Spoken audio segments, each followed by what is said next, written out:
welcome to Journey with the Jays. We have a very special episode tonight. We do not have Jason. We have Jacob. How are we doing tonight, Jacob? Good. I am the NFL guy for tonight, and hey, I'm a Bears fan, so I'm not going to talk all about the Bears though. I've got a few things I want to talk about, just a few other areas, but I will start with them. Hey, the NFL is your baby tonight, so we'll go with whatever you want for the NFL. But we will start with the MLB. I wanted to start off. I wanted to host tonight's show. So I have some questions about baseball. Obviously, being an Orioles fan, have you guys seen what Anthony Santander has done for the Orioles? And do you think he can win the MVP? This guy came out of nowhere, and he is quietly jumping up the MVP boards. Now, I know you guys are not O's fans, but I'm kind of excited about this one. What do you guys think? Well, no. Thing about it is, it's always too early because there could be slumps. So the one thing about it is, I will say this about the O's. I kind of, even though they're winning 50 games a year, I could see them because they are always working hard. And this isn't a life, and this is not a sport anymore where if you win 50 games, you win 60 next year. You can win the World Series after 50 games, for 60 games. You know, you can do that now. It's such. I mean, you can get free agents when you're the worst team in the league. So to bring up you're saying Santander for a second. I'm not going to say what he can win, but just watch the whole Orioles team by themselves. I'm more impressed with them. Yeah, because Orioles they're closer to 500 than they have been in ages. Yeah, they're a lot of fun offensively, at least. I mean, pitching wise, they're a train wreck, but offensively, they're a lot of fun to watch. I mean, even though they're 2 games under 500 right now, they are a lot of fun to watch. They're very exciting, kind of like the Padres. So I feel like they've kind of brought some excitement to baseball because we all know that the Dodgers and the Yankees and teams like that are expected to be, exciting and really good. But whenever these teams you don't see coming and put up runs and do these unexpected things, I think it kind of makes the game a little bit more fun. It makes baseball more exciting whenever you get that stuff. So I don't know. I've been a lot more interested in baseball this year, not just because the Orioles have been better, but because like more, maybe it's a 60 games, but more lower teams have been exciting, and to me that makes baseball a little bit more fun when there's parity. What do you guys think? Forget about this year. I mean, they're a year away. Even though I mean we're halfway there. We're halfway there now. They're not going to make the playoffs, but they're a year away. But just watch and be excited and just watch for the off season. That's me. And then watch for Santander next year. Don't look at anything this year. I just love to see what they're doing as far as an organization. The hires in the front office, the whole new coaching staff. I did get a chance to see them in spring training. They look like a different team, and in a few years they're going to be really great. And this year is the start of it. They're 2 games under 500, but before you know it, it's a building block. So I like what I'm saying. They have Mike Elias from the Astros, and then they have Brandon Hyde, who was the bench coach for the Cubs. So that's 2 teams that ended up winning World Series that were dumpster fires for the longest time, and both of them came back and won World Series respectively. So I like what the Orioles are doing, not just as a fan, but just as a baseball fan. I like what they're doing. Them and the Padres making it a lot of fun. The Rockies are making it a lot of fun.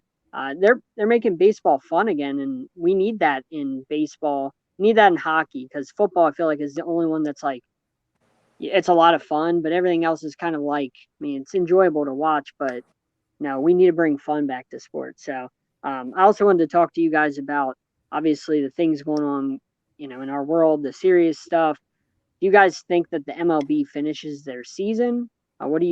Jake, what do you think happens with the MLB season? How do we crown a champion if we do crown a champion? A lot of questions based on the last couple of days.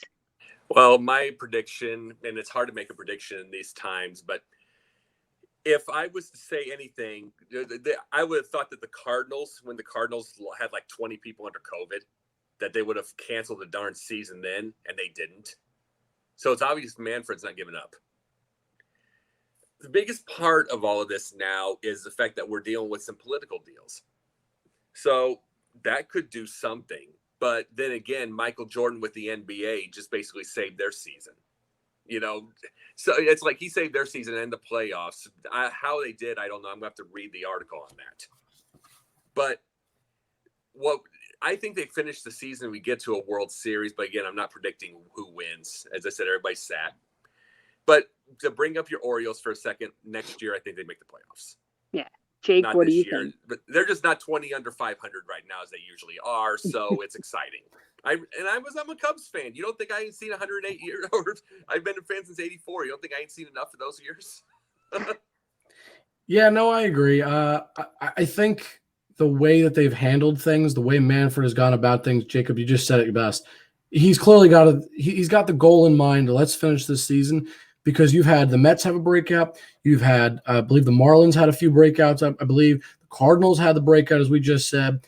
With all of that, let's say you've got 40, 50 players. I'm just making up a number, of course, between those three teams. And then you had the Phillies, I think, had some cases from being with other teams. You've probably had 40 to 50 players or so, which is a decent amount, that have gotten the virus, and I'm sure there was coaches and other staff members that I'm not including in that stat that have also gotten the virus.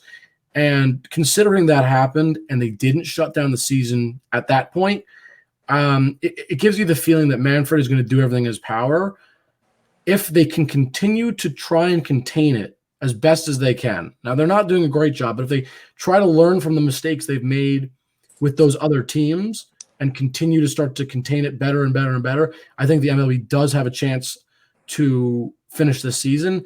I also think that you put an asterisk next to the champion, not because they're not deserving of a title, but I think you need to say, look, this was a 60-game season. I think you just need to point out, look, this was not a full season. So a team like, let's say, I don't know, the Diamondback, let's just say they don't make the playoffs for argument's sake, right?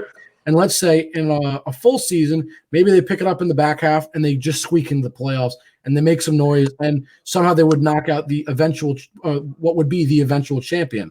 But because they don't make it in the 60-game season, because they don't get that time to heat up and just squeak into the playoffs and then maybe make a little bit of noise. And again, I'm just picking on a team, not anything about them in particular.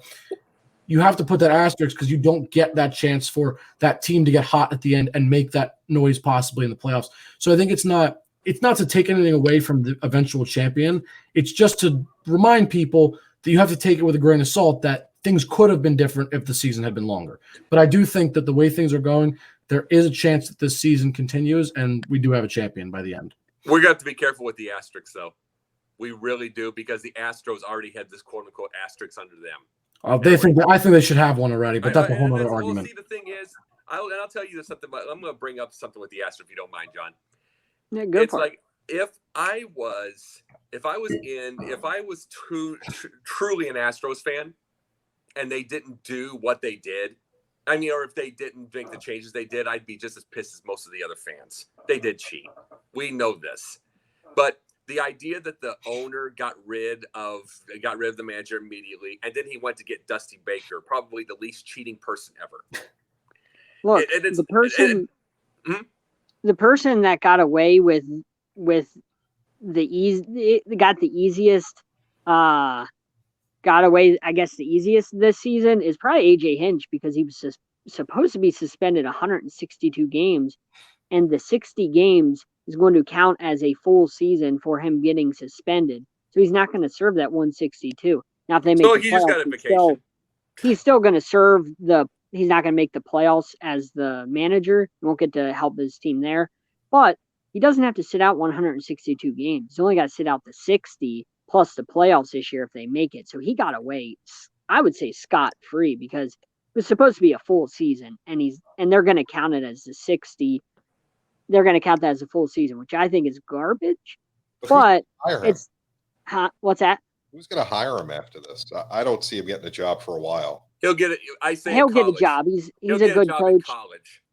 If the Dallas Cowboys hire, all these people that have committed all these problems, a guy like AJ Hinch, who has won a World Series, even with the cheating, which I think he took the bullet for, I think that the players should have in my opinion, the player should have gotten more of a penalty than AJ Hinch. I think he just fell on the grenade and was a scapegoat for all that. Well, I just want to add this real quick because I'm not sure if John, you know this or remember this. I happen to know this because I actually wrote a story about this, and I was very upset, to say the least, about how the players didn't get punished. Yep. The reason the players didn't get punished was because the MLBPA made a deal with MLB saying, if you want to talk to our players and get their honest testimony, you're not allowed to punish them. So while I agree, you have to remember that. And I'm just saying, I'm not taking anything away because I agree. I think that was a BS deal, and I think it was ridiculous.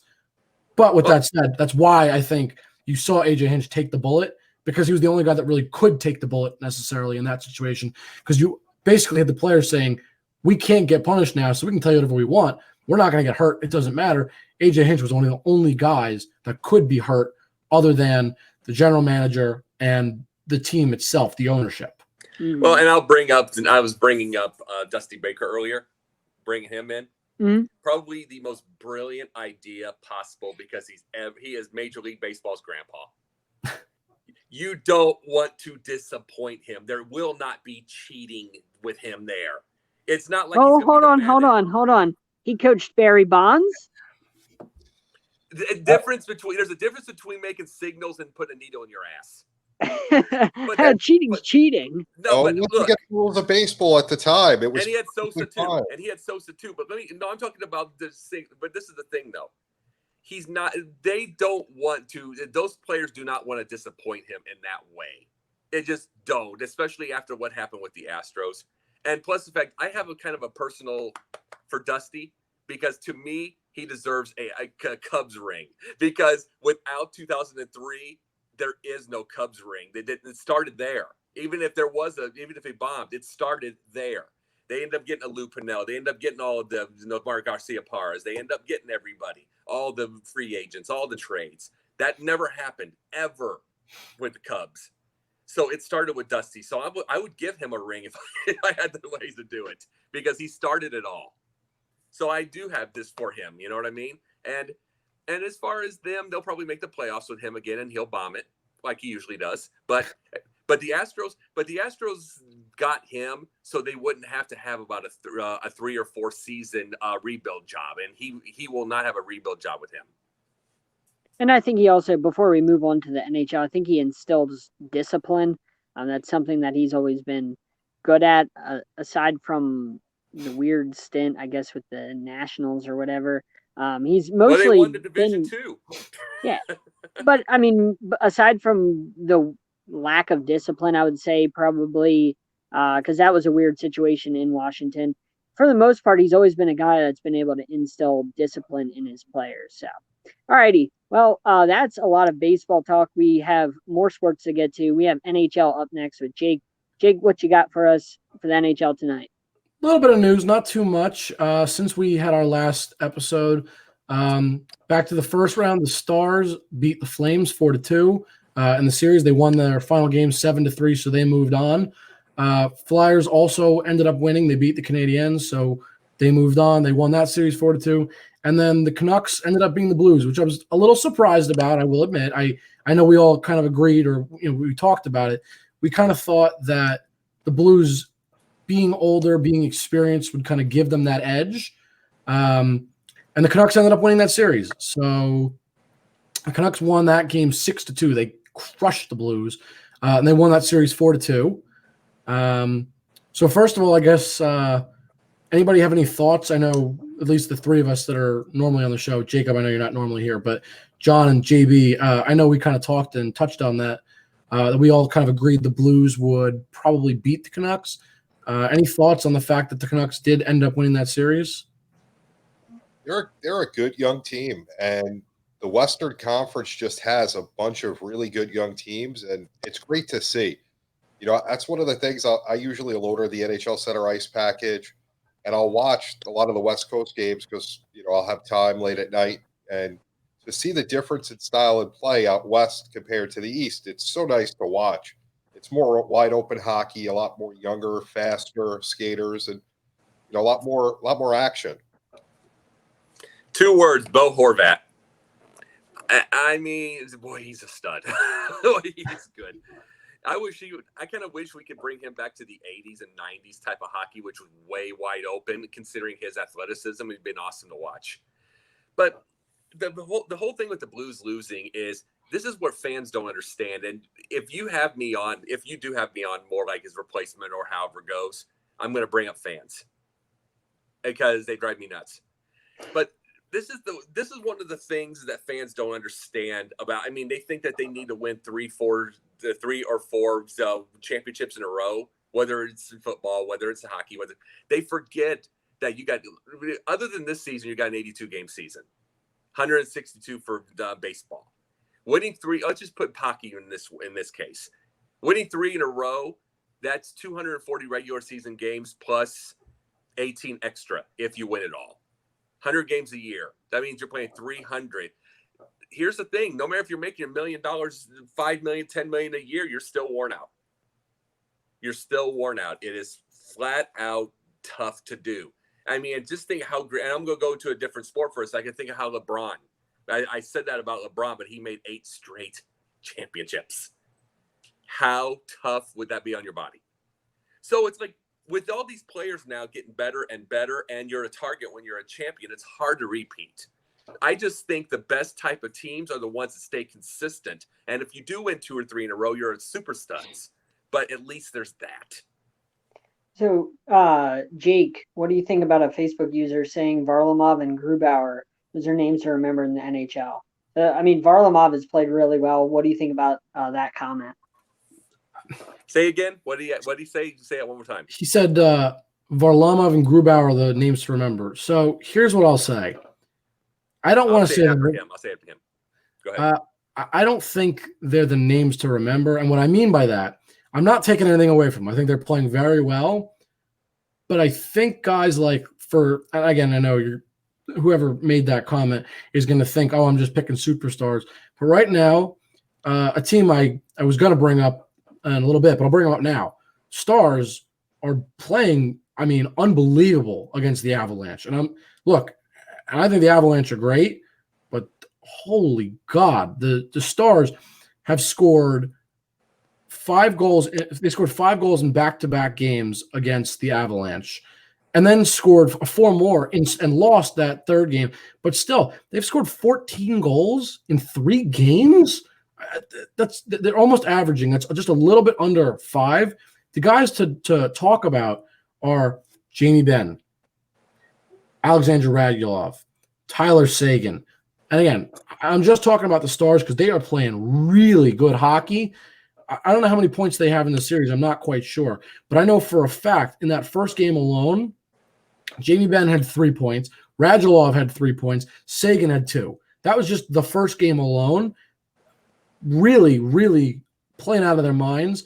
And I know last week, John, you were talking about Avalanche are the team to beat. You felt like they were a team that's really hard to stop. They're coming out and doing it. And I don't want to take anything from Varlamov and Grubauer because I do think, like I said before, they're great. But I really think that they're playing at a really high level right now. And I know I said it last week, but I'll say it again. It's all about catching lightning in a bottle. It's all it is. This team gets hot right now. They can go on to win the Stanley Cup if they continue to be hot. And that's why I think, for me at least, those are the 3 guys to watch with the way they're playing. What do you guys think? So we have somebody saying Corey Perry on the Stars in a bottom 6 role is ridiculous. What do you think about that, JB or Jake? Whoever wants to answer that one. Well, I'll say about Varlamov, I'll agree. I'm going to bring up a couple of my own. I love Tarasenko. I love Horvat, like I just brought up. But I'll tell you one player we're going to be seeing, I think, in free agency or trade, Connor McDavid, because he can't continue to put up with Edmonton. They need to be a better squad to keep a stud like that. And I really believe we're going to see him either this year or the next in the free agency or the trade market. He's going to get tired of this. Remember, he's been in since he was 17, 18 years old. So he's going to, I mean, you can be that super stud when you're younger and you can get, I mean, especially if it's been Edmonton, but this isn't the Wayne Gretzky years. They're not going to keep him 9 years and hopefully everything like that. If they don't start winning now, he's gone. And then somebody's going to pick him up. JB? Yeah, I mean, the Stars are playing great hockey at this point. That's the thing about the NHL playoffs. I mean, you look at the Hurricanes last year, they had a great run before they got taken out, and all it takes is a goaltender to hit a hot streak or, guys starting to score. I mean, the Islanders in the first round, they couldn't score all season, and all of a sudden they were, putting the goals against the Capitals like it was nothing.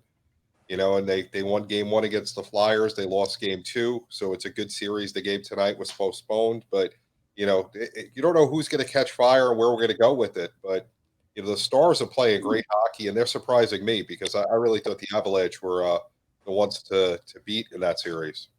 Well, JB, you know what that reminds me of with the Islanders? You're right. What? They didn't score all season long. The Indianapolis Colts about 15 years ago before they got to the Super Bowl.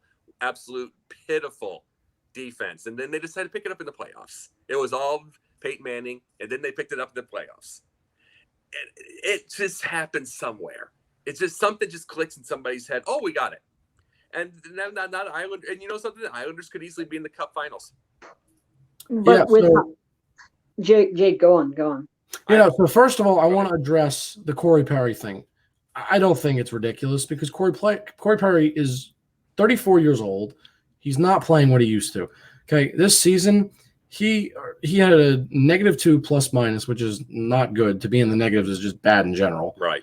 He had 21 points. So that was it. He scored 5 goals. Five goals. It's not Corey Perry like. Pathetic. I don't want to pick on him, but he played 57 games. So he played. It's not like he played a little amount of games. He played plenty. He's not what he used to be, and that's what happens when you're 34 years old.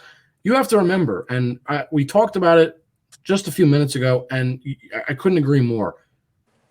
The West is fast. I mean, yeah. And all of hockey's getting fast, not just the West, but just in general. Hockey is getting really fast right now, and that's the truth. But especially the West. They are young, and they are fast, and the East has got to catch up to that. But so Corey Perry being in a bottom 6 role doesn't surprise me. They wanted him for veteran leadership. They wanted a guy to help them specifically in the playoffs. I really think that was what they were looking for. So to have him be a bottom 6, he fills out a roster spot. He's a leader. You can help him in the playoffs. But where are you going to put him? You're going to put him on a top line? No. You're going to put him on the second line? No. So he's third or fourth. And then it becomes about who's better for that third or fourth line and who's playing better at that third or fourth line. And he kind of just falls to that third or fourth line. That's kind of where he sits, and it makes sense. That's kind of where he should be, and with the way he's playing, just with the way he's playing. Go ahead. I'm sorry. Go ahead. Yeah, when you're on the third and fourth line anyway, you're not typically a scorer. That's not typically your role when you're on the third or fourth line anyway. So maybe that's why I would have to look at his shots on goal to see what he did. Because when you're, like I said, when you're third and fourth line, it's not necessarily about the scoring. It's about hitting, the forecheck and things like that. It's more about that than it is, putting the puck in the back of the net.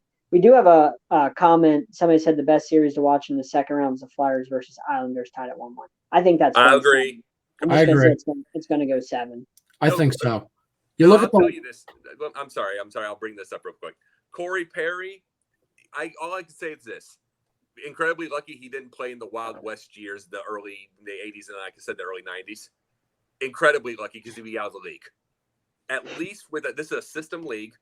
At least in this league right now, they can make an excuse. Well, he back checks well. He forechecks well. He steals the puck at center ice, like in the third period. It's such a system league, so he's lucky to still be in it. But if he was in that Wild West league in the 80s, 90s, where it was wide open, the offense, everything like that, where Al McInnes, where he used, where you had some Larry Murphy, all of those guys, he'd be out of the league. You couldn't have gotten away with 21 points back in those times. It'd be gone. Yeah, so I want to address the most recent comment that the Flyers, Islanders. I think I would agree. I think besides Game 1, because Game 1 was a blowout by the Isles, I get the sense that this series is going to be really tightly contested. I mean, you look at Game 2, what happened? You had 3-0 Flyers. Islanders come all the way back, bring it to OT, which in and of itself was very impressive. And the Flyers still do manage to pull that out and tie it 1-1. the way these two teams are playing against each other, they are both hot at the right time. That's for sure. I know the Flyers going into the postseason before that little break, they were hot at the end of the regular season where we stopped. The Islanders really picked up their game, and I know I mentioned that last week, but I'll say it again. They are a hot team to watch for sure. Yeah. And just the way the two teams are playing, they're the only other series I would say that's kind of up there as the series to watch would be the Stars and the Avalanche, the way they're playing too, because these are going to be two series. They're going to be tightly contested. And for the Stars and Avalanche, I think it's just going to come down to high scoring. It's just going to be who scores more for those. So if you want to watch high scoring, high intensity, I say Stars Avalanche. If you want to just watch two teams just that clearly hate each other, they're going to go at it and fight tooth and nail to the end, I say Islanders Flyers is the series to watch. So it for me, it just depends on what you're looking for. I know personally, I agree with the comment that Flyers and Islanders are the series to watch because I like a game that goes down to the wire, that is really going to be a tooth and nail. You know, you're clawing for that win, and game 2 was exactly that. I mean, the Islanders should have lost that game big time, and the fact that they even got to overtime, I don't care that they lost. To get to overtime was very impressive, and it shows the will that team has, and it shows that what kind of series we're in for. And so I'm really looking forward to that, and I think I would agree with that that's the series to watch. What do you guys think? I'll tell you this, I love from here on out, now that the Blues are gone, I always look at the Golden Knights. I love that team. Maybe I love the jerseys. I love it's Las Vegas, and when COVID's over with, Las Vegas. But the thing is, I just love the team overall. It's like, it just feels like a new team. Fred, not even just a coat of paint like on a team. It's a new team. It's the new, what would be a good word for it? The new mansion, the new everything, the slick new car. That's what they are right now. I want to watch them. I want to see how they do, and they've got to a final the very first year, which tells you the change of sports. But I want to continue to see how they advance, see if they can win the whole thing. Well, I agree with that. They're the team to watch for me, the team to watch. But I think the series to watch, I still go with the Islanders. I absolutely agree. I couldn't agree more. You guys know, I've said it in multiple weeks now. They're a team I have very high expectations for, and I see them likely getting to the final. Stars and Avalanche, I think they're good, but that feeling you get when you think a team just has it. I get that feeling with the Golden Knights for me. I think they've got some experience now because they've been to the playoffs multiple years. They've been to a final. So they have that aspect, and they're just playing very good hockey. So for me, the team to watch is them, but I still think the series to watch really goes down to, in terms of just pure intensity, Islanders versus Flyers. What about That's good. Boston, though? I mean, that series has been, really highly contested. Yes and no. I think the first 2 games were good, but I think the problem comes down to the Bruins are not playing their best hockey.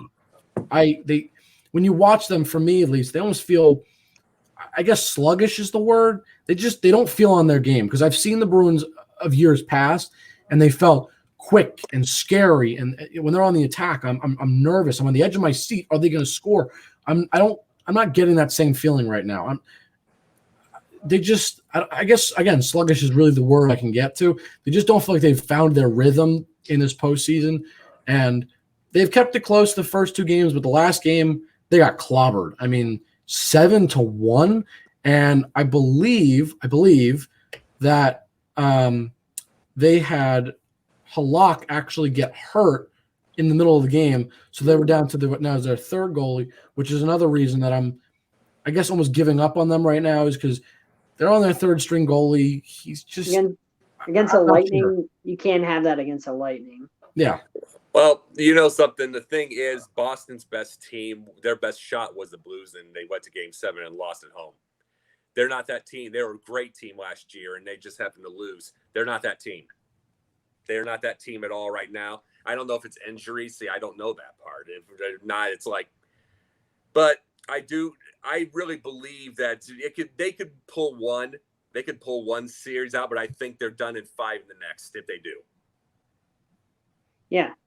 So Is that all you got for us for NHL, Jake? Yeah, there's not much else. The only other thing this can segue into JB. We'll go to you next with basketball. Was the protesting, or in this case, the NHL decided to cancel the game. But I'll let JB kind of talk about that because I feel like there's a little bit more with the NBA, but that's about it.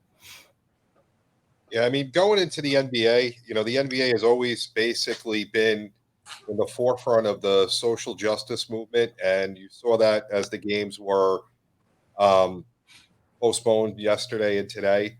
I had a chance to talk to Tim Legler about it today, and one of the reasons he was a little concerned with it was he felt that they needed to get on one message. That yesterday, when the game started to get postponed, there was no clear message; it was all over the place. And he felt that if they would have come together first, they could have done a lot better with that. And then just looking at the playoffs so far, because they're going to start playing again. Who do you think having a better run right now between Luka Doncic, Tracy Murray, or Dame right now in that first round? What do you guys think? Luka. I agree. Luka. Yeah, I mean Dame. Unfortunately, he's cooled down. The Lakers really clamped down on him, and he's had a lot of injuries through this series so far. I believe it was a sprained knee, and then he also broke his finger. So Dame's really cooled off. They did what they had to do, was really just clamp down on him, and then you take him out, and basically that's the end of the Blazers.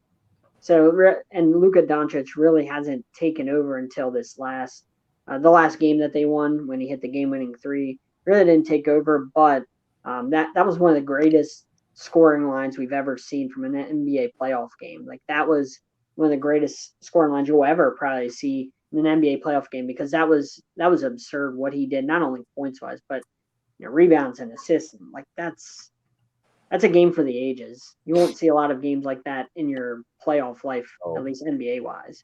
And I think Luka did the classiest thing possible after Montrezl. Is that how he pronounces it? By the way, I don't ask that too often, but I know who you're talking about. Montrell. We'll just say Montrell. It's like maybe the Z's silent. But after Montrell said that, bitch ass white boy. After he said that, he came out in 2.5 quarters, had a triple double, and then the game winner. I'm going to bring this thing up to NBA guys. Larry Bird was my hero growing up. He dealt with some racial things as he went into the NBA, and he shut him down, but with his game. I mean, shut it down. I mean, they did it in '87 with Detroit. Did it against Detroit. Isaiah Thomas tried to say that Dennis Rodman said it, excuse me. If he was a black man, he'd just be a regular ball player, which BS, of course. But Larry Bird shut it down. Period. Sat right next to Isaiah Thomas and shut the thing completely down and showed that there was no racism and no hard feelings. Luka just did that. He did the Larry Bird thing of this era. He hit a triple double in 2.5 quarters before he twists his ankle. Then he hits a game winner. And Montrell, Montrell apologized to him the next game anyway. Well, not only that, but Luka was asked about it, and Luka just said, basically, he said it was part of the game.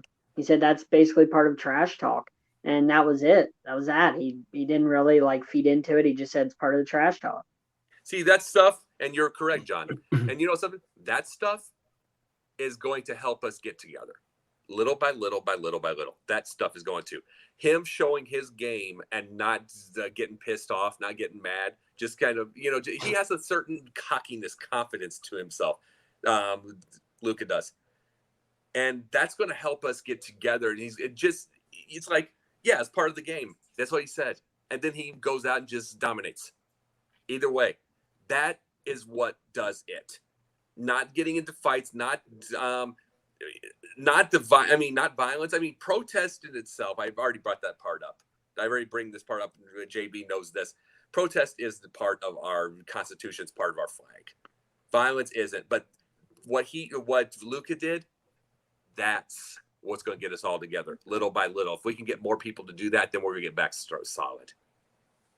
Yeah, I mean, what do you guys think of so far the most surprising series going on in the first round? John? I mean, it's crazy. I love the Mavs series. I absolutely love it. I think it's fantastic. It's been so much fun. I hope it goes 7. Whenever they resume, I really hope it goes 7 because it's been so much fun to watch. Now, personally, I mean, I want the Mavs to win, but I kind of hope that the Clippers win just so the Lakers don't get to the finals because I don't want to see LeBron and the Lakers in the finals. I want to see somebody else. So if the Lakers, were to get to the conference finals, which they will, then I hope the Clippers knock them off. But I like to see the Mavs. They're fun. They're a lot of fun to watch, and they kind of remind me of the Mavs team that won the championship against us, years ago. Whenever they beat the Heat, that's what they remind me of. They're a lot of fun, and they're gritty, and they don't give up. I have a pleasant shock. Pleasant. Magic not accepting the forfeit. Down 3-1. Down 3-1 and not accepting the forfeit and going and walking with them. I'm not going to say the series. I'm not going to say any of the series because I said to you, I'm not predicting any sports this year. It's you can't tell. I mean, but Magic not taking especially when a thing like that, knowing the way that this thing is right now could have changed the momentum completely, and the Magic could come back and beat the Bucks, made it 3-2, and they could have done that, and they didn't accept it, and they walked with them. But as an athlete, very pleasant. What athlete wants to accept winning that way? You hear it all the time whenever a team faces another team in the playoffs, and that team is not at full strength. The other team says we want to face them at full strength because we want to beat them at their best. That's how a lot of athletes think, is they want to earn it. They don't want to be handed a win. That's how a lot of athletes think. This isn't nice. This isn't the era I grew up in either. There's a lot of people that think of money more than they do the win. I was just, because when I first initially heard that, I was thinking 3-2, and now anything goes. My pleasant shock was they took it. They didn't allow it, and then they've walked with them. And that meant that everybody else could go do their same. And it's like, maybe I'm surprised. Maybe everybody's going to laugh at me for that. I don't care. It's like, I like the idea that you could have had a chance, especially this is the time now.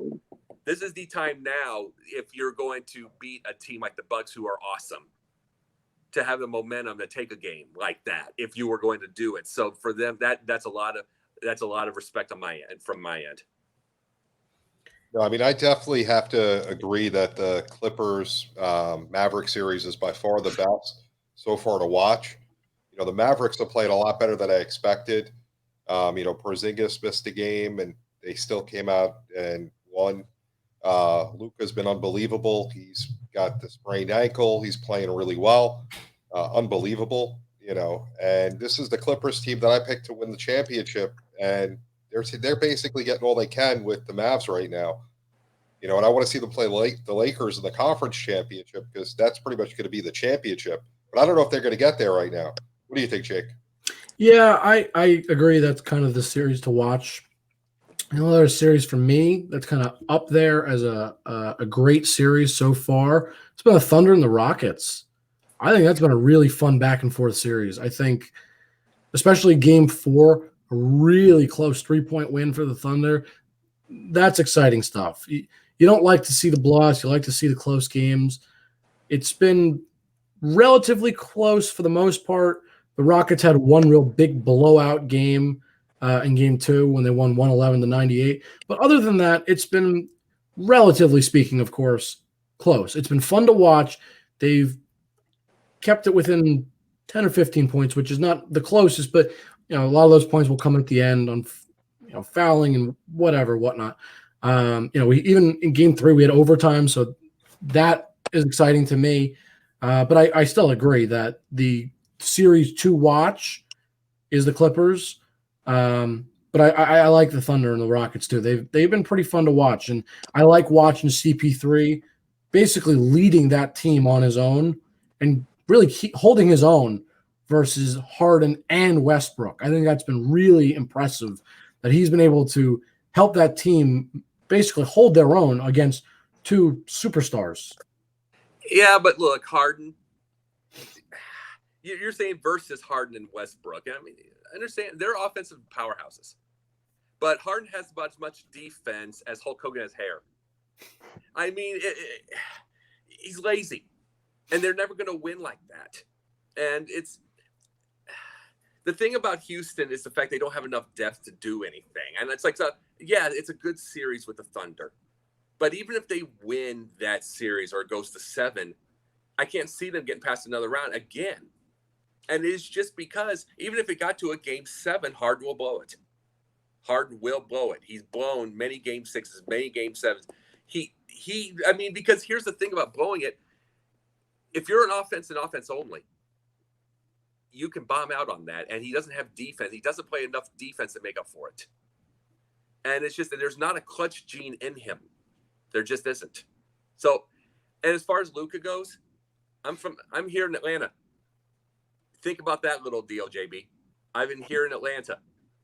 I was about to get tickets when I heard he got drafted because I watched his games. I watched his games around in Europe. I go clips in YouTube. I was excited.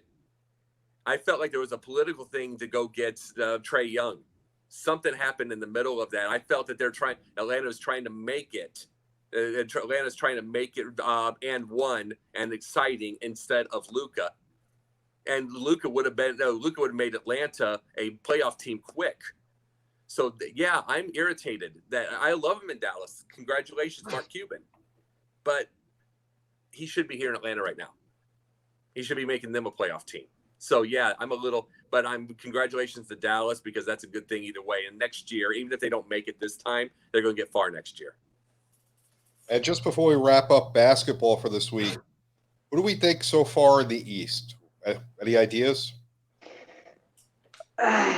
Would you like me to lead off? Now you're done already. All right. You aren't going anywhere. Now they're playing really great basketball. You know, I could see them winning the next round if they play the same way, but I can't see them come out and I can't see them beating both Milwaukee, Boston, and Toronto, 3 of those. But they're playing good basketball. They're fun to watch. I will say that, in my opinion, the Heat have the best coach remaining in the East. I'm just going to say that. Erik Spoelstra is one of the best coaches, one of the most underrated coaches in all of basketball.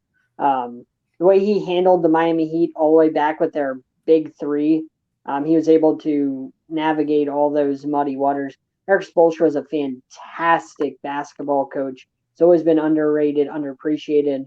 He's always been Pat Riley's protege. And in my opinion, he's the best coach left in the East. I know you're laughing over there. I know, JB, you're laughing, but you got to give it to Nick Nurse. I mean, he lost. I know. Nick Nurse has the best roster. Nick Nurse has a way better roster. I think Erik Spoelstra gets a lot more out of that Heat roster than a lot of other coaches would. I think. Hey, Nick is the nurse without a mask. I will say he's overachieved because of Spoelstra. I will say he's underrated without a doubt, but I do think Nick Nurse is a better coach right now. But definitely Spoelstra is underrated, no doubt about that. He is a very good coach. I won't take anything against him, but if I have a choice, I'm building a franchise, I could choose either one of those two. I'm going to go with Nick Nurse today. Let's see what Nick Nurse does without Kawhi Leonard. Let's see if he can get to the finals without Kawhi Leonard. See what happens. Well, the thing about it is, I think it feels like that Spoelstra at least has Pat Riley's Taylor. He's a good. He's well groomed. But Nick, the thing about Nick, someone like Nick Nurse is an awesome coach. Awesome coach, JB. You are correct. But this will bring me back to what happens if he does have a struggle, maybe a 45-win season somewhere, in the rebuild time, quote unquote. How it kind of reminds me of how many, and this story, JB, how many Chicago fans think that Rick Hahn from the White Sox, the GM, is the greatest GM alive. He hadn't had a winning season yet up to now. Right. And it's just because they are prisoners of the moment. And it's like, Nick Nurse is wonderful to the fan base now. We know he's great just because we know he can play. But how long before he gets a 45-win season or he struggles somewhere do they turn on him? Without a doubt. But my thing is this year with all the injuries that they had to finish where they did, you have to give the guy a lot of credit. Oh yeah. That shows how good of a coach he is. And I definitely will say Spoelstra's underrated. There's no doubt about that as well. He's not given the due that he should have either. But right now, Nick Nurse is a little bit better than him, at least this year. I think, honestly, you might think I'm crazy, but I think Nick Nurse is underappreciated as well, even though he just won Coach of the Year. I think he's underappreciated as well. I don't think he quite gets the attention that he deserves after the job he's done in Toronto. I like Budenholzer.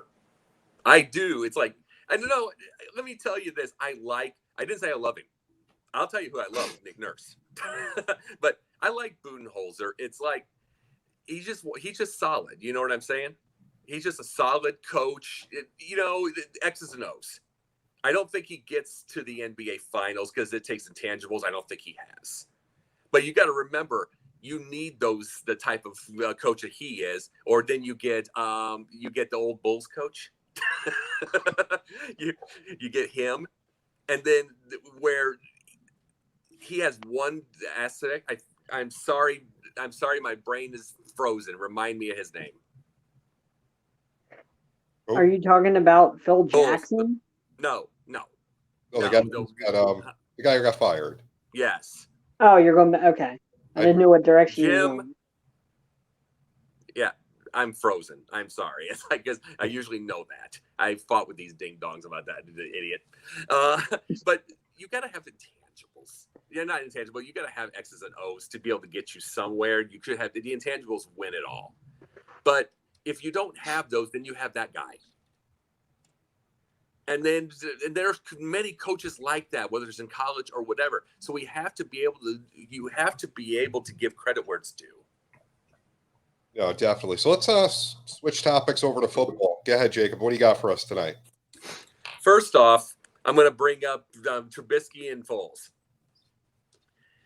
And a lot of Bears fans, we can say, they've given up on Trubisky already. One of my issues with this is the fact that I didn't mind Foles, but when we were getting the free agency time, we were getting the trades, and we were getting everything, so many people were wanting Trubisky gone. I didn't want him gone. I didn't want him gone for obvious reasons, because I do think he's special.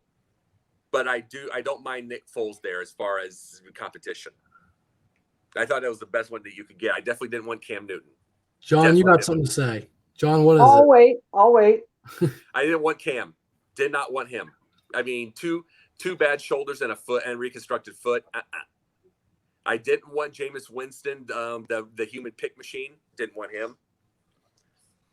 The one thing I like about Foles is he doesn't throw picks if he is going to replace Trubisky. But here's the thing. Here's the deal, though, what I believe. Just looking at their bodies side by side and the way they play, Trubisky is a flawed Mahomes. He's a flawed Mahomes. No, flawed Mahomes. Now, I see your face.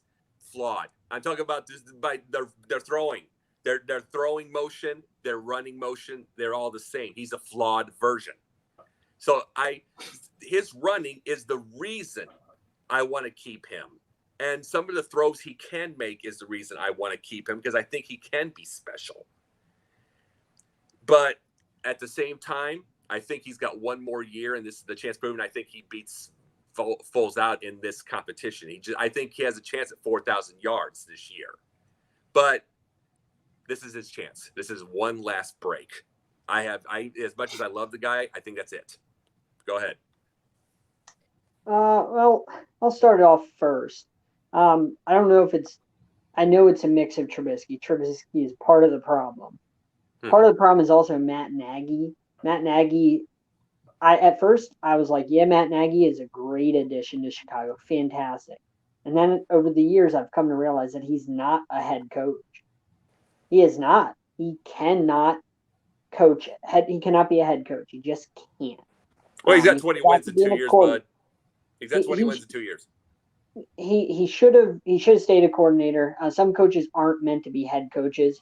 Like, I don't think Vic Fangio should be a head coach. Never I love that he got his opportunity, but we see that Vic Fangio is clearly not cut out, at least in my After opinion, 1 to year? be a head coach. It's just some guys you see it, like Matt Patricia, not cut out to be a head coach, not at all. See, but, Great defensive Patricia's got coordinator. 4. Patricia's Great got 4 seasons, though. Yeah, That but I'm prove that he saying doesn't. some guys you look at and you just know they. Adam Gase, fantastic coordinator, never should have been a head coach. Never ever should have sniffed being a head coach. Some guys you just know should not have been a head coach. JB? Okay. Oh, go ahead. I'm sorry. So Matt Nagy is part of the problem. Mitch Trubisky is also part of the problem.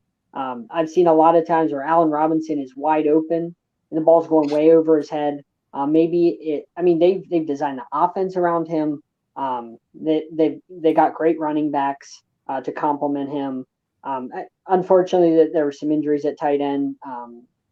3 years running. 3 years running of the injuries. That's a problem.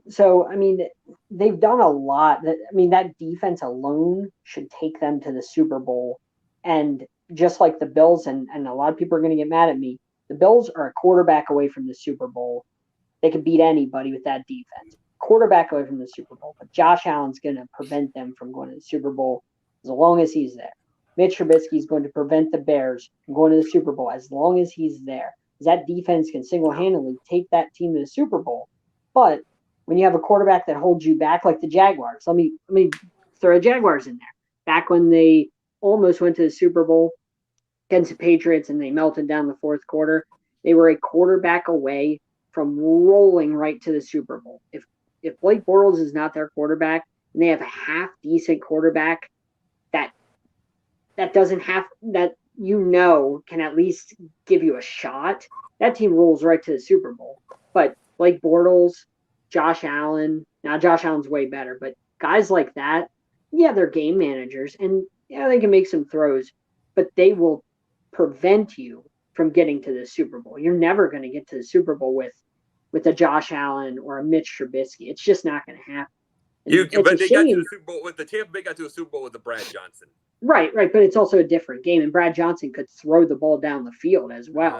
He could sling the ball. He wasn't great, but he could sling it. Mitch Trubisky can't throw. Yeah, he can. Yeah, he has a 65-yard arm. He has a 65-yard arm. He can sling that sucker. But here's the thing. That's the thing. I'm going to give you a little story real fast, if you guys don't mind a second.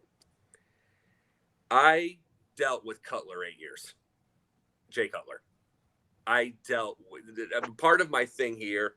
Part of my reasoning for liking Trubisky and putting up with the flaws, and there are flaws, open receiver, missing open receivers, all that. You're right. I put up with Cutler 8 years. Horrible interceptions. 23 interceptions against the Packers alone. Horrendous throws. And it would drive you flat insane because he could really sling the ball. He could thread a needle. He could he had a tremendous arm. But the amount of mistakes he made, the horrible throws he made in clutch time situations. See, here's the thing I'm going to give this one little piece thing about Mitch, okay? Let me say this. He's got 6 fourth quarter comebacks, and it should be 10, but he had horrible kickers on 4 different situations that missed the field goals, which we should have had Robbie Gould. Robbie Gould should have been a Bear forever. I'll just say. And it's like he's got the thing I look at with him, okay, is I saw a non-clutch Jay Cutler who threw. I'm not sorry for Urlacher, whoever commented on that. Won't get into all the political stuff, but I'm not sorry for Urlacher. I saw that. That's fine. It's like I saw what he said. It's like whatever, It's like, but I'm bringing this.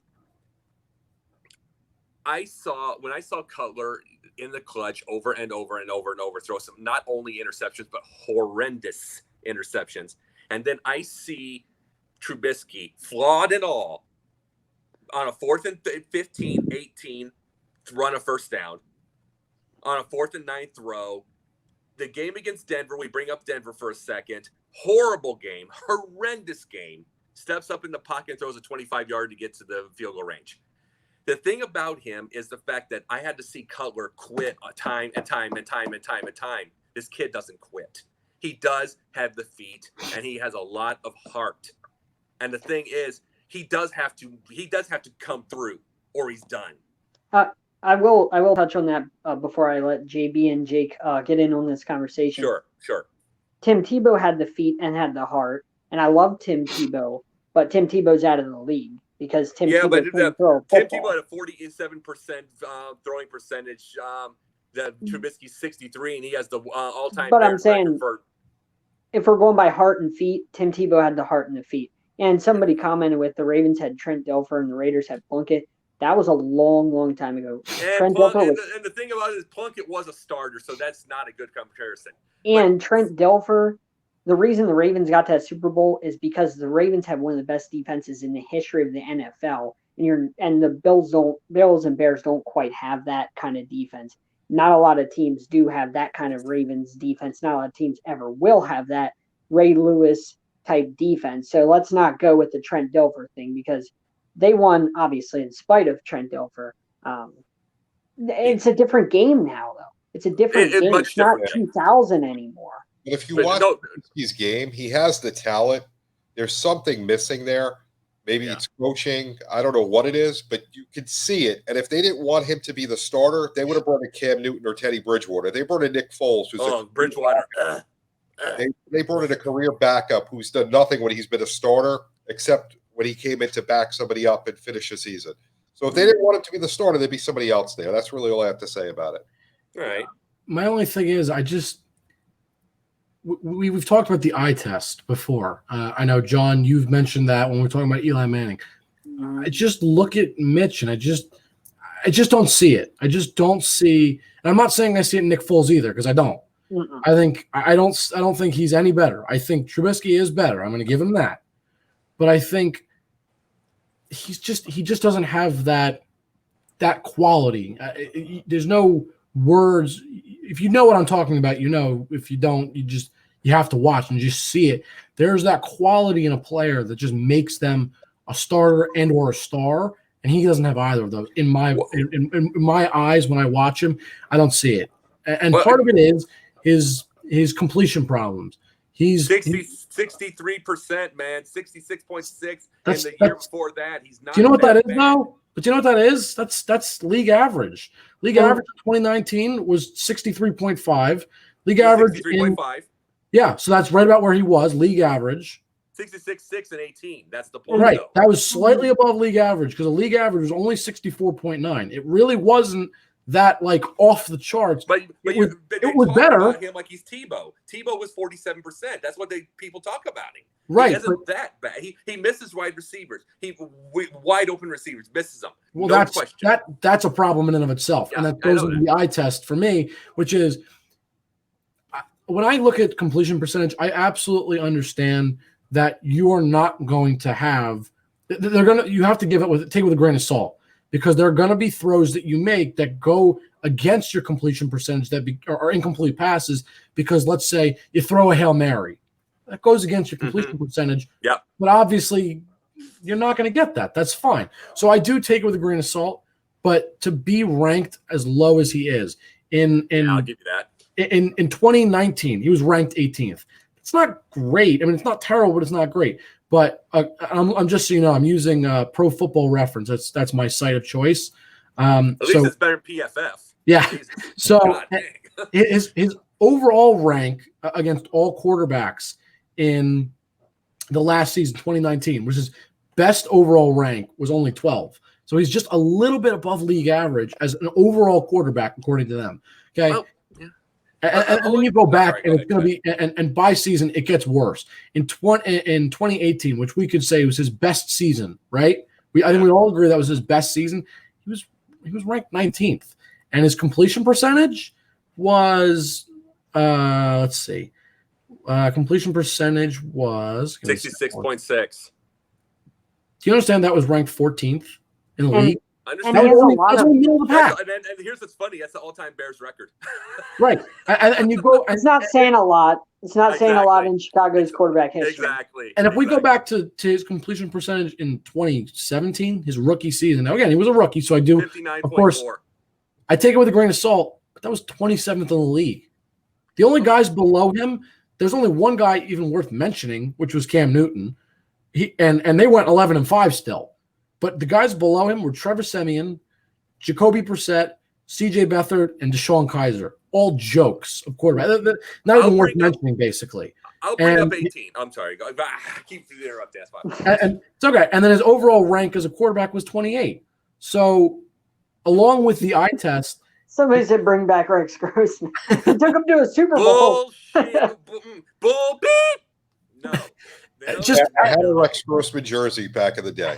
I feel sorry for you. Great comment. But just looking with the eye test and with those stats, it adds up to me. It's not special. I'm not saying to get rid of him right away because they don't have anybody to put in really right now. But at the same time, I don't see him as their long-term starter. Unless he showed me something. Look at this part here. When I look at the special, I look at clutch. I don't see that with him either. With the ball in the hand with a couple minutes left, and it's like, okay, you could have a horrible game like that game in Denver. I mean, he could not have been worse. Other than I haven't seen too many worse games even back in the time, and yet he steps up and throws a bean for the first down and a field goal range. And then I remember 2017. You brought that up. 4th and 17, and he runs the first down. I've never seen that from the Bears quarterback. See, you're right on the numbers, but there's something when you over and over and over and over and over, and I saw Cutler for all of those years throw pick after pick after pick after pick after pick after pick in the clutch situations, and I see this guy not afraid in those clutch situations. He should be having 10, which would be on pace for that'd be on pace for, if he would have had all 10, that'd be on pace for Brady's records. If he would have had all 10, I'm just saying, it just means he's not afraid of that situation. So that's what I'm going to say. He's got that, but he's flawed. But he has a lot of athleticism, and considering they have Charles Leno on the covering the edge, who I'd rather have Jay Leno covering the edge. I'll take Trubisky right now. Trust me. Somebody just said there's special potential in flash in the pan. Mitch to me is a flash. I mean, I'll be honest. Somebody said he forgot the pan. He hasn't even flashed to me. Like, he has talent, but he hasn't even flashed to me. He hasn't even had a season where I'm like, okay, he's on the rise. Like, every season's been like, his rookie season was an aberration because he didn't really play. So I don't really count that. They didn't really let him throw the ball at all. But the seasons after that, like, I haven't seen anything from him. Like, and you can't waste that type of defense with the Eddie Jacksons and the Roquan Smiths. You can't waste those years that you have on elite players like that, because you don't get them very often. This is like another monster of the midway type defense with Khalil Mack. And if you get a real quarterback in there, you can easily run through, in my opinion, everybody because that defense is that special. But Mitch Trubisky holds them back. If Mitch wins this competition, 4,000 yards this year. Guarantee it. If you watched the Bears last year, before he got hurt, he was good. When he came back from his injury, he was in. Then all of a sudden, towards the end of the year, he must have been okay again, and he started to play better. There was a definitive difference in his play from the beginning of the year to the end of the year in the middle when he was hurt. And you saw it clearly in the game. Yeah, I want to comment on what John said about their defense. The way I look at this defense, it kind of reminds me of the Broncos when they won Super Bowl 50, I believe, with Peyton Manning. That was his last year. That's all they need. They need a guy that's accurate, still got some talent, because Peyton Manning was not his best by any means, but he was still talented, and he was still an accurate quarterback that was a game manager. That's what they need, really, more than anything. If they get a decent game manager, which I don't think personally Trubisky is, just again on the eye test, I don't get that feeling. I have not seen that. if you get a decent game manager with that defense, it'll be like the Super Bowl 50 Broncos all over again, I think. I truly believe that is what they have, and they just need to get the right guy. And Trubisky, unless – JB, you're right. I know what you were talking about. It's been little spurts of that potential. If he can capture that, this could be a great team. But I just don't see it. I haven't seen that from Trubisky yet. So I think it might be time to almost move on. Number two question. What's that? If they were trying to move on for him, why wouldn't you go after Bridgewater, who's had a better run, or Cam, who was the name? No, I agree. I think what they really should do and what they're doing, give him this year. He's healthy. Show him what he's got. Because by 4 seasons in, it's time to either show us what you got or get out of town.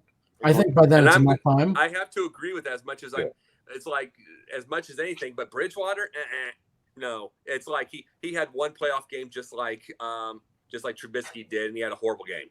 You could have brought in. He scored 9 points, and he scored 9 points.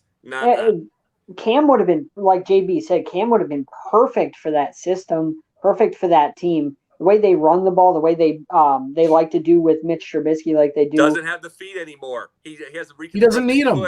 He doesn't need him. They need a game manager. That's it. Charles Leonard will get him killed. Charles Leonard would get him killed. He is still on that edge. He would still get him killed. He can't move like he used to. That is the whole problem. You could have brought in Cam Newton to 15. Oh my God, yes. You could have brought in Jameis Winston, and look, Jameis Winston wouldn't have to do a whole lot. You know what you get out of Jameis Winston. You know he can throw picks, but you also with Matt Nagy, you can coach a guy like that to where he doesn't have to be the guy because of that defense that they have. They could have brought in any number of these guys that are way better, in my opinion, than Trubisky. But like our comment said, they brought in Foles to pressure Trubisky and get the best out of him. That's why you bring Jameis in there. It's gonna be PTSD for me with Cutler. I mean, it's just all of those stupid throws. Jameis isn't that bad of a quarterback, in my opinion. I just think that exciting quarterback, but he makes dumb decisions. Right. But I think he's better than what he's given credit for. I just think that he's in a situation where he's got to do it all. And he's not that type of quarterback where he's going to do it all. But I think he can clearly make throws. He's clearly got the arm. He just needs a good coach. 32 touchdowns. He's an exciting quartback. I would love to see him have stayed there a couple more years. I mean, I know they got Brady. Yeah. You got to take Brady if you can get Brady. But, let him stay under Arians. He'd be unbelievable in a couple of years with coaching like that. And he had that eye surgery or whatever. See, JB saw me on Twitter with this whole ridiculousness. You did. Yeah. And the thing I used to say about this is like, go get Brady, go get the tops, or keep Trubisky. And it's because I think Trubisky's in that level. I don't. I'm saying if you're going to have a number 2, you just keep it in that boat. I just don't want to be getting an injured Cam Newton. I would love the 2015 Cam Newton, but I don't want an injured Cam Newton. I don't want a stupid throw Jameis Winston, and I don't want an overrated Teddy Bridgewater. And it's like, and Foles, safe and boring, but it is what that is. I'd rather go for the very best, like Brady to Tampa Bay, but I'd rather go for the very, very best or just keep Trubisky. That's all I'm just going to say. I just don't want another 6-10. And if I'm wrong about Trubisky, I'm wrong, but I don't think he's a 6-10 guy. So somebody just said, but I thought Nagy wasn't head coach material, but he's supposed to fix Winston. Look, Nagy knows how to coach. I didn't say he doesn't know how to be a coach, but he doesn't know how to be a head coach. I still think he could bring the best out of Jameis Winston. I don't think the pairing between him and Trubisky matches. I think that he's part of the problem, like I said, in Chicago, but I think that he could have brought the best out of Winston, and with the defense that they have, their offense could have been better, and that's all they need is their offense to be better, and they wouldn't ask Jameis Winston to do everything. They would ask him to do some, but enough to where he's not going to turn the ball over, and enough to where he can throw the ball down the field, which Mitch Trubisky obviously cannot do aside from a few throws here and there. That's what I meant. Thank you for leading to that. Thank you for leading to that. I'm trying to keep you from being the normal fan. He can't throw. He can throw 55 on his knees. So you can't say he can't get it down the field. I mean, he's got a phenomenal arm. But I'm saying I like what you added to that, the addendum to it. But let's do the number 2. Let's do number 2. The team, it's going to be few words. I'm going to stick to it. Earl Thomas, which team? Go. JB? I'm gonna say Dallas. Yeah, it's kind of where I was going. I think with all the ego in Cleveland and them losing their safety, Delpit, or however you say his name, I'm gonna say Cleveland. I mean, they are a team full of. Are you stealing my thunder? I said They're a team full of egos, and why not add another one? So and that's why I'd say not to. No. That's what I'm saying, though. It's a Cleveland thing to do. I said that. I think you might have seen my Facebook. I said, but yeah, I believe Cleveland. It's like for one thing, it's a division team. It's a division team, and he knows defense. Even with that ego, he knows defense. He can be able to tell him stuff, and he knows the whole team. So why not? Yeah, I think he ends up in Dallas. I think Dallas is making a play to go as far as they can this year. I don't think they're going to, but I think that's a big part of it. They need some help defensively. I agree. I that's kind of where I'm going with that. Dallas gives me the feeling. Jerry Jones gives me the feeling that they think this is definitely a playoff team, no doubt, but even a Super Bowl contender with guys like Ezekiel Elliott. They just drafted CeeDee Lamb. They got Amari Cooper. Dak Prescott, I don't think he's the greatest quarterback, but I think he's good. I think he's above average, but that's a whole other discussion. Oh, good enough. I would have taken him. I would have taken Dak on the Bears any day of the week. Good enough. Well, I take a lot of guys on the Bears, but Dak is good enough. He helps win games. Ezekiel, like I said, one of the top in the league. If they add to that defense, I think that's what they think is what's going to work. And I don't disagree that it would help. It would help make that defense a nice complement to what already is a very strong offense. And I think that's why they're the front runner for me, because they're trying to make that push for the Super Bowl to really rival those other teams. And if you complement that offense with a great defensive player, especially a guy with leadership like that, could be huge for them. Yeah, and I've got Cleveland. I'll go with this. I have one final thing to bring up. Stephen Hauschka's gone from Buffalo. A Super Bowl kicker, basically, is gone from Buffalo, so they can have a guy named Tyler Bass. One of my issues with that is I still remember losing Robbie Gould. We brought this up during the first segment. I don't know what the coach is or if they're worried about the players getting old. I don't know what's with this, but kickers are not the nerds that they were in the 80s and 90s with skinny little arms that are afraid to get stuck in the locker. They're athletes now, and they're needed more than ever. You need solid kicking. And I still know, like I brought up the little statistic of Trubisky having 6 game winners, should have 10. It's because they missed 4 easy, and 3 of the field goals were under within under 45 yards. They missed them. That is bad. It's kicking. Kicking will get you a winner. I mean, it won how many Super Bowls for Belichick and Brady? I think they won 3 off Adam Vinatieri's leg alone. Yes. It also lost.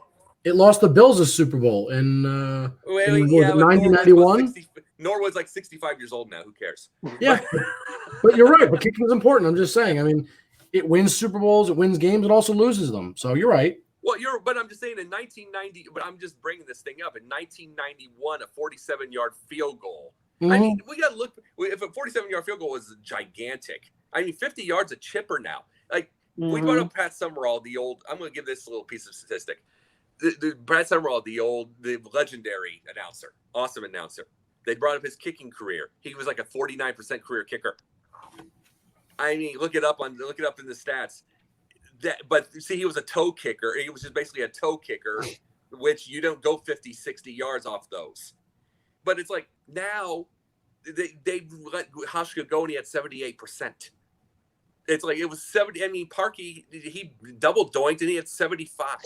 Like 72 to 75. That used to be a monster. That used to be a monster year, and now it's a different world, and it's like you got to keep it solid. I don't know what the coaches are thinking. Maybe they see something in the new kid. I don't know. I mean, I don't even know who their new kicker is, to be totally honest Tyler with you. Bass. His name's Tyler Bass. But I don't know anything about him, to be totally honest with you. I can't comment on how good or bad he may be, but maybe they see something in him. It happens. I mean, look at Graham Gano. I mean, no doubt that all of us would agree he's one of the better kickers in the last 10 years, yeah. right? But he's gone, and he's now on the Giants, which I'm very happy about personally. But you saw him you saw him got replaced by another guy. Sometimes they just, I think, like every other position, maybe they see something. I don't know, but who knows? Well, all I know is I've got Bears PTSD over 2018, and here's the thing: I don't even have that kind of PTSD because I predicted he'd miss that kick. So it's not that part. It's just the fact knowing that Robbie would have hit it. Yeah, well, maybe the Bears should sign Hauschka now. What do you think? You know something? They've already signed. They already signed Cairo Santos. They're definitely not going to sign a third. They're going to keep 2 kickers this year. That's another stupidity. So I can't tell what's going on. It's completely different nowadays. You don't see kickers that have the same accuracy as they did 5-10 years ago. Extra points are, a joke now. You miss because they're 5 yards back. They're 5 yards back, bud. They could still be chip shots. They're less than 20 yards. I mean, the whole kicking game is so different than what it used to be, and it's sad. Oh yeah, but that's all. But that's what I'm bringing. That's what I was at. I brought that as the third option because I'm trying to bring to. It's like some people might laugh at the idea of the kicker, but you said win and lose. But they're also not the nerd that you're the great one week and then you lose the next. They're not that anymore. They're athletes now. I mean, hell, the punter. Remember Todd Sauerbrunn? He was the first. He was the first with arms. He was the first with big arms, and now everybody's got big arms. Speaking of punters, just because you mentioned it, one punter that always comes to mind when I think like jacked. If you go look him up, this guy's still humongous. He's a bodybuilder now, I think. Steve Weatherford. Yeah. Punter for the Giants. I remember I used to look at him and I go, he could play easily linebacker with his size. The guy was scary. Well, think of Sebastian Janikowski. He was a powerlifting looking dude. I mean, not only did he kick powerlifting donuts. Yes, but let me tell you this: he can eat all the donuts he wants to. See when Dempsey hit 63 yards, it barely inched the over the bar. He hit net. Well, so I mean, Janikowski had a leg on him. If we're going to talk kickers, then I would say Pat McAfee, man. That dude was big, and he could hit. And he's a great wrestler, for a kicker, that dude could knock somebody out. It's funny you say that. Someone just commented about Pat McAfee as you said that. And he's a great wrestler, too. good heel in wrestling. Good heel in wrestling. He's all over the place now. I know. No, but that's what we have. Those are the 3 reasons I had on the NFL. And it's like, and I'll tell you this, guys. It's like, I don't know if anybody else is to say, I've had a lot of fun today. This has been a great debate, great fan debate, because I usually get irritated with fans. I appreciate people that are thinking, whether we agree with Trubisky or not, and I'm still putting up the 4,000, whether we agree, it was clear, concise, and sensible, the debate, and I want to see a lot more of that, and I appreciate it today. Jacob, you can keep dreaming about Trubisky's 4,000 because I don't see it happening, bud. Sorry to tell you. That 4, make it like 3.5 maybe. 4. So what preference do you guys? Hey, if he wins, he has to win the job first, but you know that part. Go ahead. John. Emma, please ask away. We will definitely help you. You said advice, or are you talking fantasy football? Because we can definitely help you with that if that's definitely. Love to talk fantasy football. What do you got? Well, while we're waiting on her question, what do you guys prefer? Do you guys prefer PPR, not just standard? What, like, JB, what is your preference, I guess, when it comes to fantasy? PPR. PPR? Yeah. 10-team? What happened? Is everybody a 10-team guy, or does anybody go higher? 10 is usually good. That's about Here's the problem with the 20s. You get the higher amounts. It's normally the girl in the office that thinks the guy's cute, and then they give up when they lose 5 in a row. And there's a few of those. I'm sorry, it's true. I mean, have the mob on me whenever this gets more popular. I don't care. It's true. You just get that amount of people, and it's just some people you're just adding. You're just adding people that don't know what the hell they're doing, and then they'll lose 5 in a row, and then they quit. Mm-hmm. Yeah. So I have a question.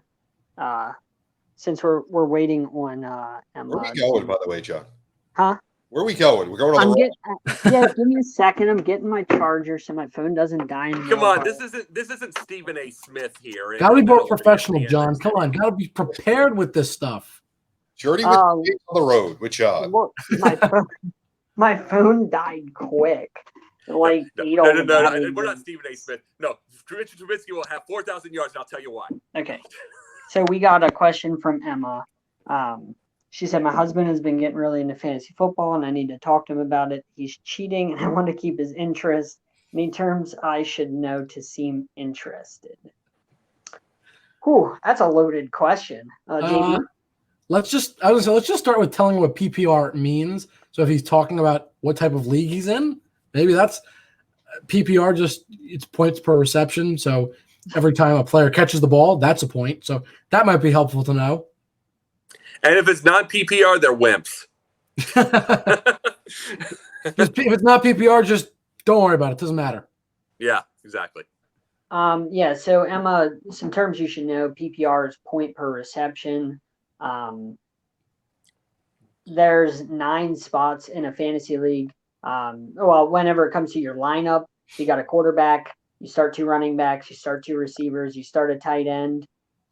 There's handcuffs. You might think that's a weird term, but that's actually a term you should know. It's picking up a backup player just in case a starter gets hurt. As I was saying, there's 2 receivers you start a tight end, and then you start a flex. So flex is a big word you should remember, Emma. It means you can start a tight end, a running back, a receiver, and then you start a defense and a kicker. So those are some terms you should kind of keep an eye out for. If you have any other questions, I mean, we're all about helping as much as we can. I don't know what other terms I really could throw out to you, but those are kind of the general terms. But I wanted to ask you guys, where do you think CeeDee Lamb? No, Clyde Edwards-Helaire. I guess that's how you say his name. Where do you guys think, say in a PPR, where are you guys drafting him in the first round, if you're drafting him in the first round? Because that's a question I have. I'm not sure about him yet. He really hasn't gotten to learn the playbook, hasn't gotten many reps. There's no preseason. That's exactly the reason.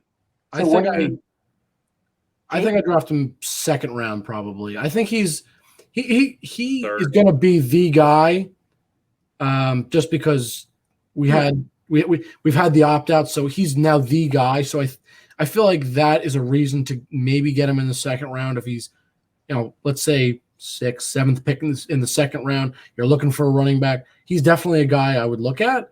I don't think he's first round material because you're going to get guys like Christian McCaffrey, Patrick Mahomes, Saquon Barkley, Ezekiel Elliott. Those kinds of guys are going to be Devontae Adams, Julio Jones. All those guys, that's already 7 guys I've named, all first-round guys. You might get maybe Travis Kelce or George Kittle possibly because those are the tops. Sometimes you get someone that doesn't know football that well, and they might take him in the first round, or they just really want to get a tight end in the first round. So for me, he falls to that second round, maybe mid-second round, possibly third round. Jacob, I know you said third round. I could see that absolutely. Yeah. He's probably, for me, top 15 running back or so, somewhere in that range right now, especially because now he's going to be the guy. He's someone to look at, but I don't think he's first-round material by any means at all. Yeah, I'm with you on the second round. First round, you're going to have your usual cast of suspects. And, the fact that there's no preseason, it's tough to see what he's going to do. Yeah, he's going to probably do well in a PPR league, but is he going to be able to get the yards? Is he going to know the playbook? Hard without any games going into it. You really don't have any NFL film since there's no preseason. And not to mention on a team like that, there's a lot of mouths to feed with Travis Kelce and Tyreek Hill, and Patrick Mahomes. He gets some rushing touchdowns himself. And then they flip it to random guys too. They spread the ball around a lot. So, but I still think CEH is going to I think he's going to have a great year. I'm just not sure I want to take that risk when it comes to the first round. Like, that kind of scares me, taking like a chance on a rookie in the first round. Yeah. The thing that I will tell you this, I can give one piece of advice to people that are making their teams, the whole team by itself. Quit getting 2-star receivers. Quit it. Quit getting 2-star receivers. It's the 1-star receiver in a slot. The slot always gets 9 to 10 catches. It gets a touchdown or two. Quit it, though, because the thing about star receivers is you'll get your Julio Jones will get 240 yards a game. The next game will get 35. 2-star receivers. You can have 2-star receivers that fall apart in the same day, in the same week. Quit getting 2-star receivers in the same thing, a slot and a star. Get that, because the slot receiver always has consistency. Yeah, I totally agree. It's going to be an interesting year. One thing I would definitely recommend, I've recommended to everybody to talk to about fantasy, do at least one mock draft this year. The reason I say that is when you get into that mock draft and you look at the rankings and you go to draft, you're going to find Odell Beckham down in the 4th and 5th round, which years past you never see that. You're going to find DeAndre Hopkins 17th overall, which is crazy because DeAndre Hopkins was easily a first-round pick last year. So you're going to find guys like Le'Veon Bell in the 5th round, Melvin Gordon, Todd Gurley, which I know they're not quite the same guys, but you're going to find guys like that you're kind of surprised that they fell so far. So do a mock draft so you know what to expect. I say that every year, but do it this year specifically, because when you get to about the 4th round, you're going to see the guys on the board, the first like 10 that are left for the top of the list. When you get to the 4th and 5th round, it's all receivers basically, as long as it goes from top to bottom. And that's crazy because that's how deep receiver is this year. So you really have to kind of wait, like Jacob said, on receiver this year. Hold back before you really pull the trigger on them receivers, because you take Michael Thomas and you get Julio, your first 2 picks, and you're like, that's great. When you get to the 4th and 5th round, you see that line of receivers, you're going to be like, damn, I'm going to pass up on them to force a running back. Well, I'll tell you another thing. I'm going to have my little kicker wood here. It's like as far as bringing it up, I'm going to bring this part up real quick. Anybody that gets the kicker in their 7th, 8th, 9th round, however much, one of the things I recommend completely, if you don't get Justin Tucker, and one thing I'm going to recommend, get a kicker from an 8-8 squad that you believe is going to be an 8-8 squad. The reason I say that is because the 8-8 squad does not score enough touchdowns. So those are 3, 4, 5 field goals a game right then and there. And remember, No, I was just saying, I totally agree. You don't want to go with the guys like KC because they're going to be scoring touchdowns. You're going to be getting 1 point for some extra points. If they score 4 touchdowns, you got 4 points. If you got a 8-8 team and they score 2 field goals even and maybe 2 extra points, you're looking at almost 10 points, possibly more depending on the distance on a field goal, of course. Yep. Absolutely agree. I bring these little deals up because these are things that I brought up, and I've gotten playoffs every single year. I've played fantasy football every single year, and I've won one. It's like you could get luck to be able to win the deal, but I bring these little details to try to help people out. It's like I do the little things. Like I don't give quarterback. I do not give quarterback advice. I don't give any of that stuff because it just depends on the years. I like to say wide receiver, flex, and kicker are completely the most important. Those are the ones you can't have injuries in.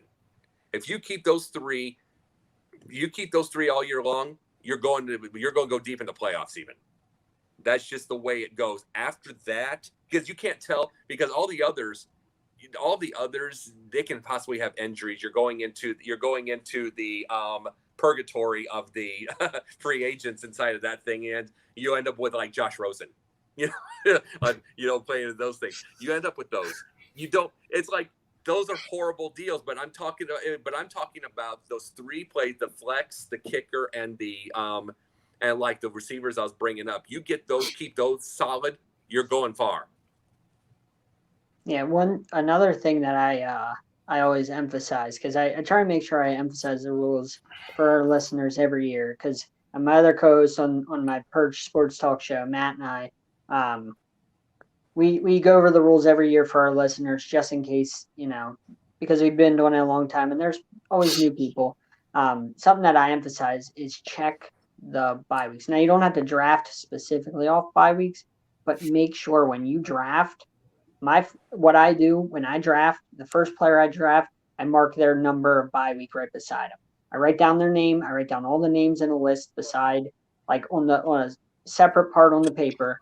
And I write down all the names top to bottom, and I write the bye weeks beside them. And I try not to make sure I have too many bye weeks for my beginning running backs. I try and separate those bye weeks so that way there's as little, I guess, bye weeks that I have to deal with as possible.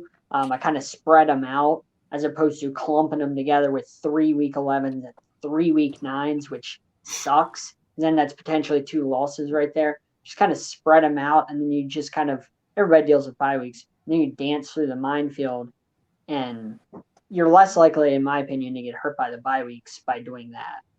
Another thing you brought up, though, I brought up purgatory. I brought up purgatory, as I said, the free agency. I brought that purgatory. Go there once.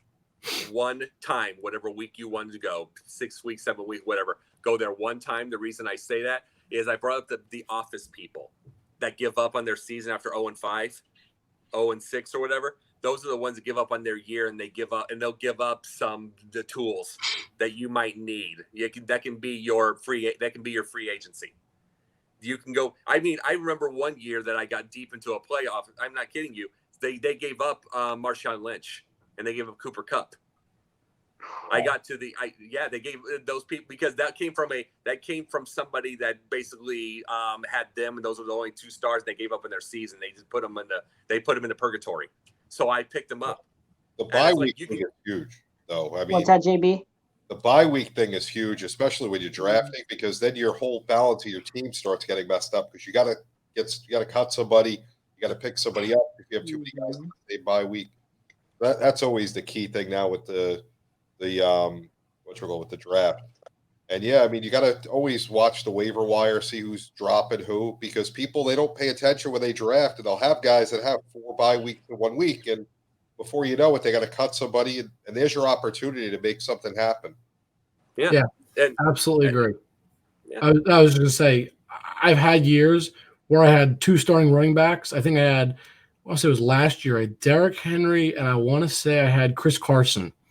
And I believe, I could be wrong, so don't quote me on this, but I believe they had the same bye week, and I believe I had them on my team at the same time, and I was screwed because I had no one else to put in. So that's something you really, really have to pay attention to for, and I can tell you from a personal standpoint, I had a solid team overall, but when you have your 2 starting backs, and running backs, in my opinion, the most valuable position, because I feel like that and tight end run the most thin by far.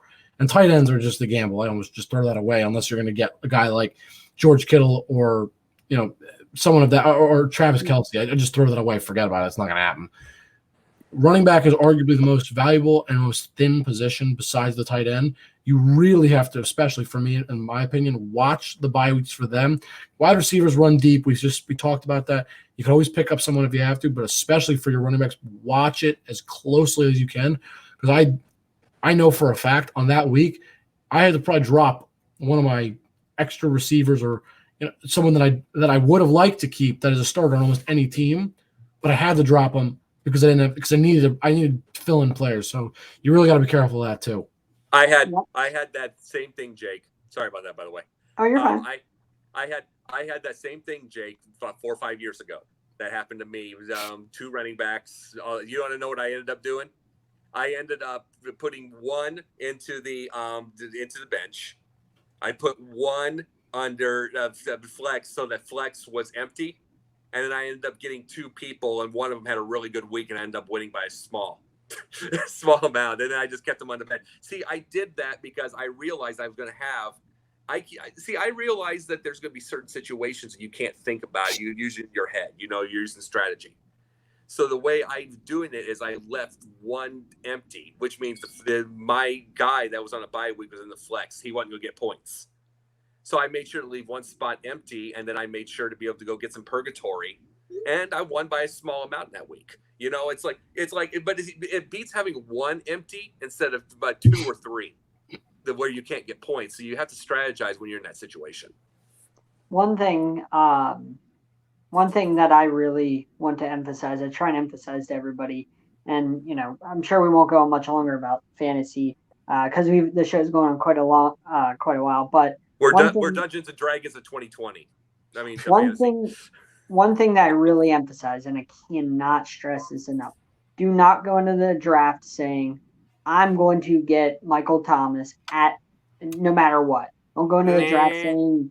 Don't go into the draft saying I'm going to get Le'Veon Bell no matter what it takes. Do not go into the draft saying that about any player at all. Do not go into the draft with that mentality because you're only going to kill yourself. Because if it's first overall and you're like, I'm taking Michael Thomas no matter what, you don't want to take Michael Thomas number 1. Sorry, you just don't.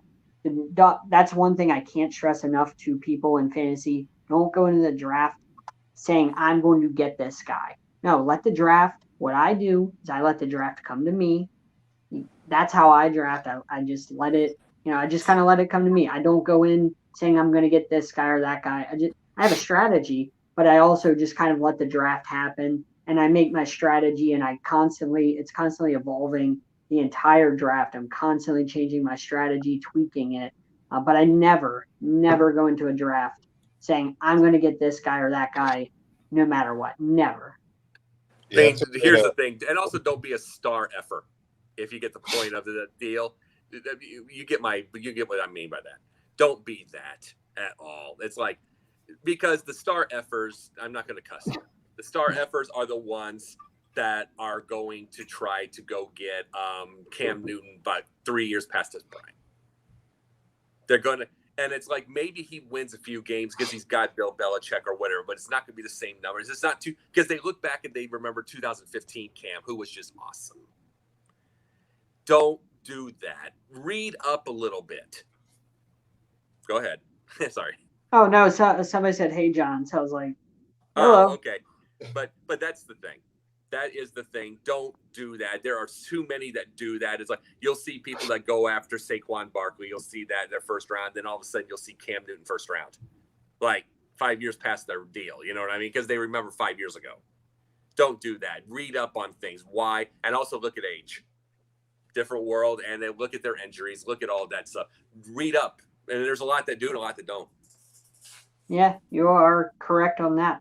All right. So that is some of our fantasy football advice that we wanted to throw in here along with the sports. We'll give you more fantasy help next week as drafts are wrapping up and as we inch closer to a season, the NFL season, if it does happen. All that's up in the air. But as of next week, it'll be about a week away from the NFL season. So tune into our show next week. We'll try and give you as much help with your drafts and all that stuff before the season gears up. But thank you, Jacob, for joining us. We really appreciate it. Thank you for having me. Thank you, Jake. Thank you, JB. I appreciated this big time. I hope we get more chances one day. You know what I mean? This is awesome. We appreciate it, man. Thank you, Jacob. Yep, it's good having you on. Really appreciate it. No problem. It was a good time. Thank you to everybody for commenting. We really appreciate you tuning in. Everybody viewing, we really appreciate it. We hope that you'll come back. We hope that you enjoyed our show. We thank Mark Barry for providing the music that you will hear whenever we edit the show and add in Mark Barry's music from AGM. We thank him for his music.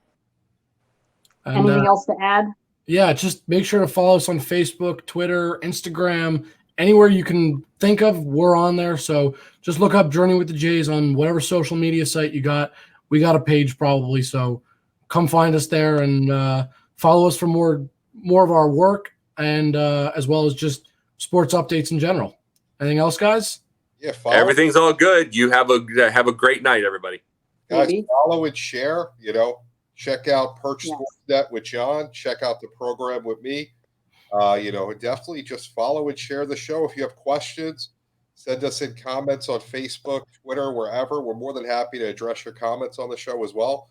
We appreciate the comments on the side throughout the show. It's been a lot of fun, and we look forward to seeing you guys next week. Bye, Take everybody. care, everyone. Bye. Have a good one.